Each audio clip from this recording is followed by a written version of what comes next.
Awesome. Hello, I'm here with Alex Robbins. Alex, it's so good to see you. How have you been? I'm very well, thank you. Yeah, all good. Busy. It seems like there's some recovery happening in the recruitment market, so it is all looking good. Lots of hiring going on. So yeah, busy, but in a good way for the first time in a few years. I think this is the first time we've actually done an actual recording together. So just so anyone watching this video knows, where are you located, and can you tell us who you're representing today?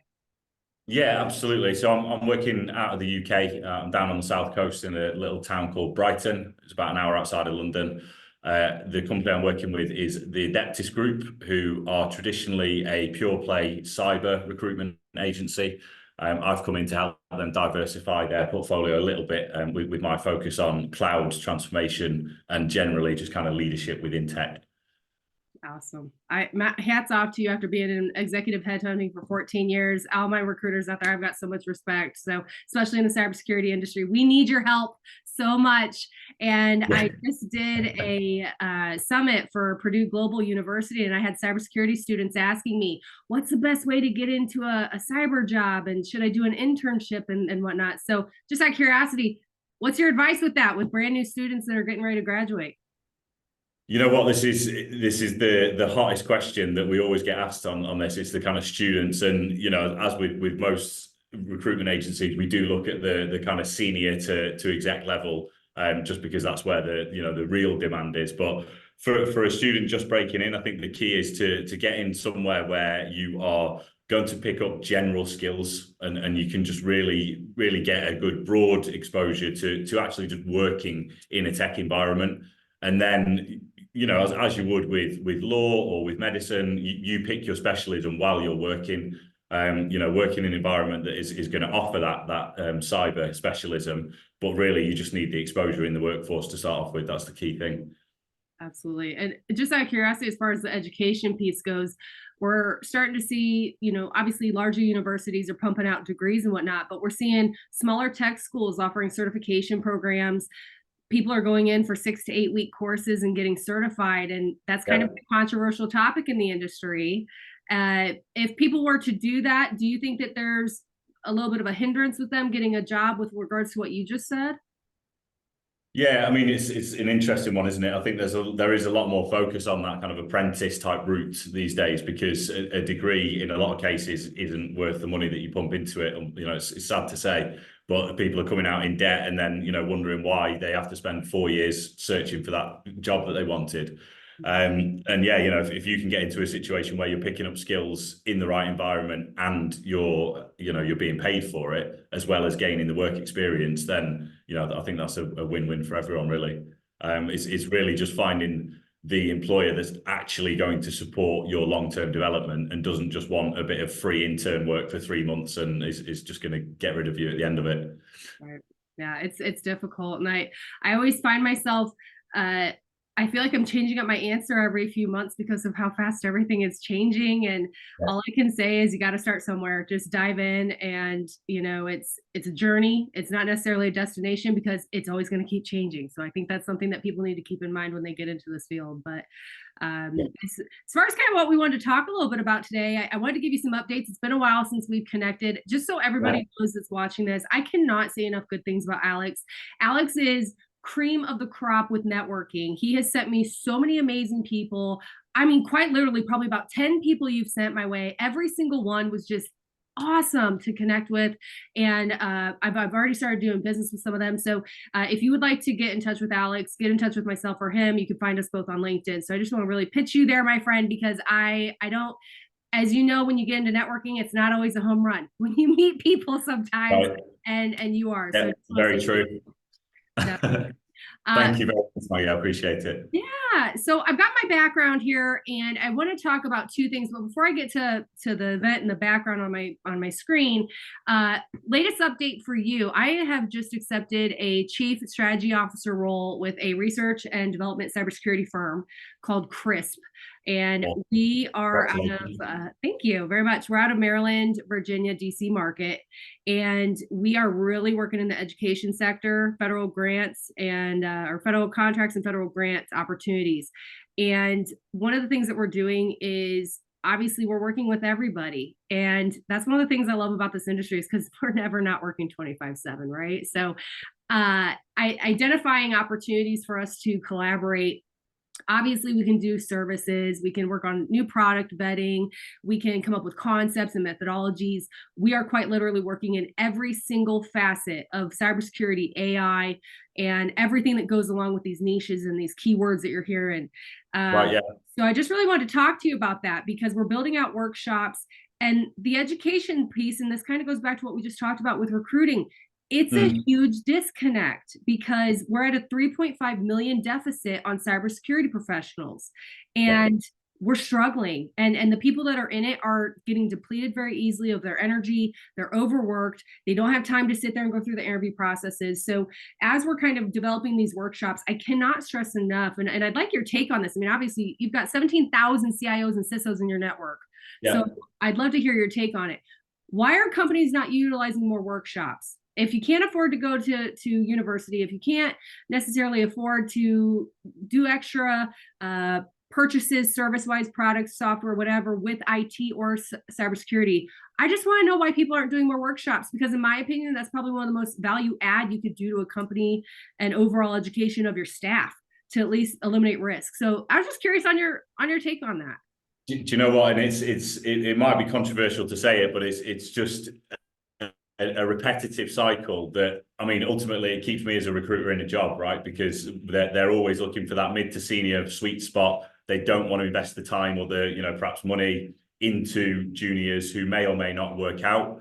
My take on it is look, if you invest in someone and you give them their shot in the industry, they're going to be much more bought into you. They're much more likely to stay on with you. They're going to be that organic talent that you bring through. But time after time, it's no, we need that mid to senior experience. We can't afford to invest in a junior right now.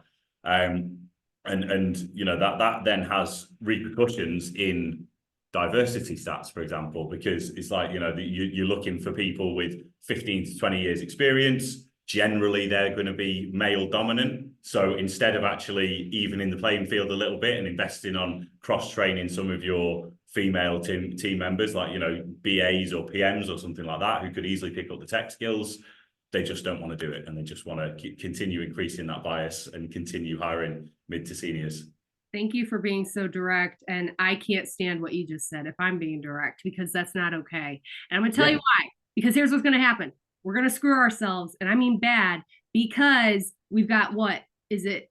At least 50 million boomers retiring in the next 10 years or something like that. It's some crazy number. And please don't quote. Maggie said 50 million, whatever. It's something around there. Okay. But what I'm saying is we're going to be screwed big time, not just in the United States, not just where you're located. We're talking globally. And so if we don't start diversifying and making, I don't want to say exceptions, but it goes back to the basis of hiring with, you have to invest. I just posted an article recently about how the CEO of Nintendo refused to do layoffs because he wanted to invest in his employees. And I had so many views on that post and likes and comments because it strikes a core value with almost everybody. And we want to be heard. We want to be cared for, just like in a family, just like in a friend group, just like in a relationship, whatever. It's the same premises. And I understand, you've got a bottom line, you've got your costs that you're trying to save, your risks and whatnot. But I'm telling you right now, companies are putting themselves more at risk by having that mentality of, we don't have time. We don't, so it's like, what do we do? How do we have these really kind of, I don't even want to say, they're not uncomfortable. They're necessary conversations, So, and I'm sure it differs from territory to territory. There's different cultures and things like that might have a little bit different viewpoints, but I'll get off my soapbox. I could talk about this topic for a long time. I told you it might be a controversial thing to say, but on the flip side to that, just to the kind of closing comment to that, the urge for the candidates breaking into the market to always be working on the latest and greatest, sexiest technologies is kind of not an issue, but it creates the same problem on the other end as well, because you've now got an aging population of things like COBOL developers, right, who are still very much needed for all the old IBM systems that are really still prevalent in the financial services industry. What's going to happen when they all retire? Because no one wants to train straight out of college and go on to an IBM AS400 processor, right? So it's an interesting situation all around. It is, definitely. Well, even more so, that's why we're going to do a perfect segue into one of the things that I want to talk about with you, especially with your network, because Yeah. I need people to come really make a difference. And one of the topics that I'm going to be pumping out is exactly what we just got done talking about with the hiring and the recruiting and the education. But let me tell you about the Horizon Summit. So I am helping plan and build out an event with a very reputable crowd here in the United States, partnering with a gentleman named Charles Payne. The Horizon Summit is going to be an event in June in Oahu, Hawaii. And our primary people that we're trying to focus in on are going to be CISOs and CIOs. We're going to be working with global Fortune 500 thought leaders in this area, primarily in cybersecurity, AI, and FinTech. We are going to be having high-level investors there looking to invest in startup companies, new technologies, products, services, softwares. We're going to have government officials there that also want to really help invest in newer technologies and not necessarily the big guys. And that's one of the things that I want to preface here, because obviously we want to go big or go home. We want to make a lot of cash, but we want to make a difference at the same time. What better place than Hawaii? It's a little bit more relaxed there, right? It's not Vegas. It's not your typical conference. And to have everybody there in the same location, most everyone will be flying in on Sunday evening, the 16th, June 16th, and then it goes through Wednesday, the 19th. And we are also renting out the entire facility. It's at the Four Seasons in Ko'olina. And one of the things that I think we've done a really good job of is making it worth your time and flight and effort and time away from the office. And I say that because, for instance, as a woman, I hope other women will appreciate this, as well as everybody, family, people. There is a Disney resort right next door to where we're staying at. Okay. So bring the kiddos, make it a family affair. Go over there during the day with the kids, whoever comes, grandma, grandpa, aunt, uncle, mom, dad, whoever. And then whoever needs to do the business can stay at the resort with us. Go to the expo center. We're going to have 50 to 200 booths, give or take. We've already got quite a few people signing up, different level of booths, different options. We've got 4 different memberships that you can choose from. Biggest thing we're looking for right now is sponsors and partners. And we've got some already really high level names and CEOs coming that I think everyone is going to really be excited about. I don't want to say if I start name dropping, everyone would be like, where do I sign up? I'll just leave it there. I'm so excited. And we've got things like, okay, so we do business during the day. Well, what else should we do? I don't know. Who likes to golf? I personally don't, not my forte, but I know a lot of people do, right? Well, we've got one of the most beautiful golf courses there. And you're going to travel from resort to the golf course by Maybach. Did I mention that? Okay. You're going to travel into Maybach to go shoot some holes with your friends. We've got luau's. We've got all different types of great things going on at this event, and it's truly going to be one to remember. And so I was so excited to talk about this with you. I guess I should probably lean out of the way so everyone can kind of see the background here, but you can find out more information, register at CISOevents.com, CISOevents.com. Get in contact with me directly. I would be happy to send you more additional information. But I just wanted to talk about that with you and share it with you in your network, because I know you're very connected. Amazing. Yeah, well, I mean, start with me. Send me all the information. Yes, absolutely. Yeah, it might be a little difficult to justify that as on the expenses, but we'll figure something out. We can figure it out. If I need to write a doctor's note, so to speak. I mean, my initials are RMD, so I can write a doctor's note to work and make it work. So, but what I really love about this event, I want to tell you. So every year they have different people there. And I love that, because we want to make sure it's not the same people necessarily coming. And, getting the attendees isn't nearly as hard as it is the partners, but, or the sponsors, but, you're talking, you get a full hour sponsor speaker events. You can do panel. We've got the workshops. We've got breakout sections, lunch, dinner provided for 2 hours a pop. We've rented out the entire restaurant, and there's just going to be a lot of opportunity to do fast business. I think that's the thing that attracts me the most. Yeah, we can network, we can do education and everything. Obviously, that's going to be part of it. Let's be serious here. But also I want to talk about strategy with the top people that care. And yeah, we'll make a lot of money, but that's not why I want to go. And it's not the location. Believe me, I want to go because I'm seeing so much friction in all of these industries we're talking about, and people are not communicating. And that's a big no-no if we're going to get where we need to be and keep people safe, more importantly. So there's my Helmet Summit. Oh my gosh.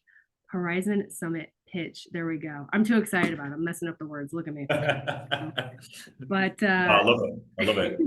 Thank you. So anything else that you wanted to cover, or anything coming up for you, or ways that we could get in contact with you? Yeah, so well, I'll send you my details to share when this gets posted. But we are, yeah, the Adeptis group. That's ADEPTIS. My name's Alex Robbins with 2 B's, and my email address is very simple. It's just a.robbins@adeptisgroup.com. So any inquiries, feel free to ping me. Awesome. And everyone, you can find me on LinkedIn, Maggie Dillon. Hunt me down. Come find me. If you are at all interested in getting more information on this event specifically, contact me directly. Would be happy to go more into detail, describe our partnerships and all the bells and whistles that are coming along with this event. I'm so excited. And in the meantime, it's always a pleasure with you. And I just want to put this out there to you. And we talked about this. We started talking about, well, how are we going to get people that aren't necessarily close to Hawaii there? And so I said, well, it's just about planning. So if you're in Europe, maybe you should have some business in, I don't know, United States or in the territory on the West Coast the week of or prior to the event. And then you just fly to Hawaii. It's a quick trip. So it's all about planning. Fail to plan to fail. That's how it works. So absolutely. There's plenty of beautiful places to stop off in the US. So it's not a wasted trip at all. Definitely. Well, thank you very much. I'm going to go ahead and hit stop recording.